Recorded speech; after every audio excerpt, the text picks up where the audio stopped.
bienvenue sur le site d'information Enquête Plus, qui vous livre la revue de la presse sénégalaise de ce samedi 24 juin 2023, date marquée par le retour du président Macky Sall au Sénégal après quelques jours de villégiature à l'étranger, où il a terminé ses presque vacances par la clôture à Paris du sommet pour un nouveau pacte financier mondial.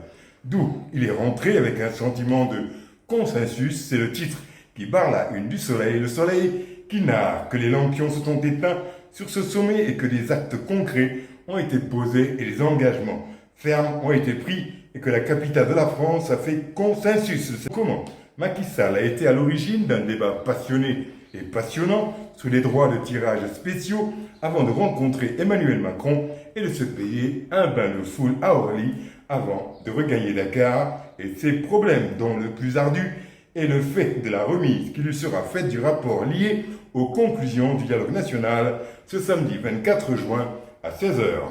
Vox Populi note en une les points d'accord et de désaccord du dialogue national et a soumis les Sénégalais à la question, ce qui donne ce titre du peuple entre espoir, déception et désintérêt synthétise ce que les Sénégalais en pensent.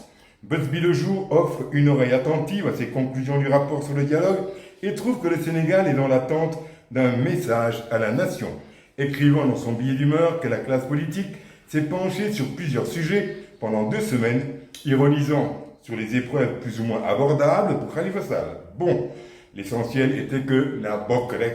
Busby Le Jour qui titre « Macky, le document, les tentations et le dilemme » nous informe que la remise des résultats du dialogue au chef de l'État est partie pour ouvrir une nouvelle ère politique dans le pays, notant que s'il est vrai que le document issu des concertations est une aubaine pour Khalifa et Karim, le suspense demeure pour le chef de l'État et sa candidature, tout comme pour Ousmane Sonko, l'autre choix politique cornélien. Sud Quotidien évoque le discours à la nation de Macky Sall après la clôture du dialogue national sur fond de tensions politiques et titre « Le Sénégal retient son souffle ». Sud Quotidien qui nous rappelle que le président Macky Sall préside cet après-midi la cérémonie de clôture du dialogue national et qu'outre la réception des rapports des 8 commissions, le chef de l'État qui a prévu de s'adresser aux Sénégalais est vivement attendu sur plusieurs questions clés, dont celle de la 3e candidature, sa réponse à l'équation Ousmane Sonko et les 4 points de désaccord notés du dialogue politique. L'As quotidien titre à ce propos « Déclaration post-dialogue du président Macky Sall, dimanche fatidique ».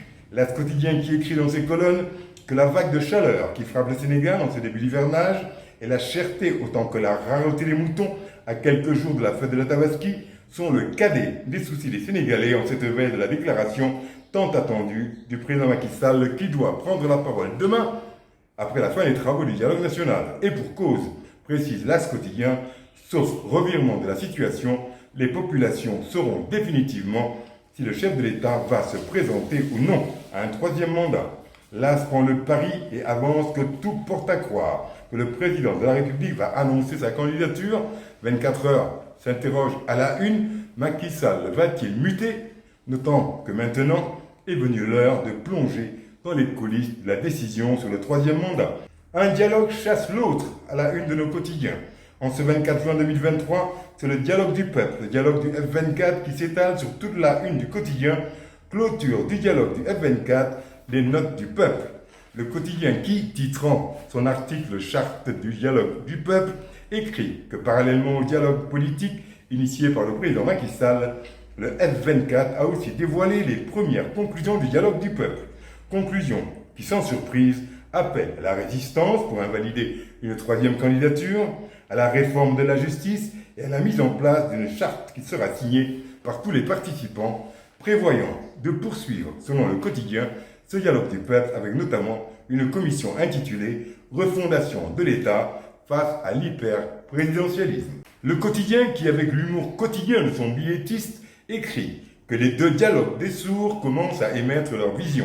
Macky va parler aujourd'hui à ses partisans en écho aux premières notes sorties par le peuple du F24. Enquête justement fait sa une sur celui qui n'a jamais parlé au peuple sénégalais pour lui offrir ses services de président, si ce n'est par le biais de la conviction de son papa qu'il était le plus intelligent d'entre nous tous. Il s'agit de Karim Meïssa Wade. Enquête qui titre « Présidentielle 2024 et retour dans le jeu politique » Karim, les chantiers de la remontada. Enquête relate dans les puces qui ornent sa une qu'en exil depuis 7 ans, Karim part loin derrière ses adversaires politiques et surtout du fait qu'avant la chute des libéraux, il symbolisait la dérive affairiste des années Wade. Pour Enquête, le vent a tourné et Karim surfe désormais sur le sentiment d'injustice auquel son procès a donné lieu. Enquête lui fait un challenge qu'il relève en 2 questions. Comment revenir dans le jeu et comment conquérir le cœur des Sénégalais? La probable participation du candidat du PDS à la présidentielle de 2024, Enquête titre Karim Wade, un poids électoral à prouver, rappelant que la seule fois que le fils de l'ancien président de la République, Abdoulaye Wade, a été candidat, il a été sévèrement battu. Il reste selon Enquête à effacer le profond désamour avec les Sénégalais, à résoudre l'équation Sonko qui a occupé le vide qu'il a laissé pendant 7 ans et surtout régler les détails d'un retour toujours annoncé et jamais effectif. À l'Observateur, le dernier mot est le titre de la fin. Cette revue de presse du 24 juin, avec cette une édifiante et surréaliste, le casse-tête Branco, les cas Sonko et Guy Marius Sagna maquillent l'art de fabriquer des monstres entourés de guillemets, notant que l'État se crée ses propres adversaires par des sorties intempestives et parfois maladroites. C'est ce qui s'appelle dessiner des tigres de papier et leur laisser pousser des dents. Bon week-end, à lundi, même endroit, même heure, même motif, même punition.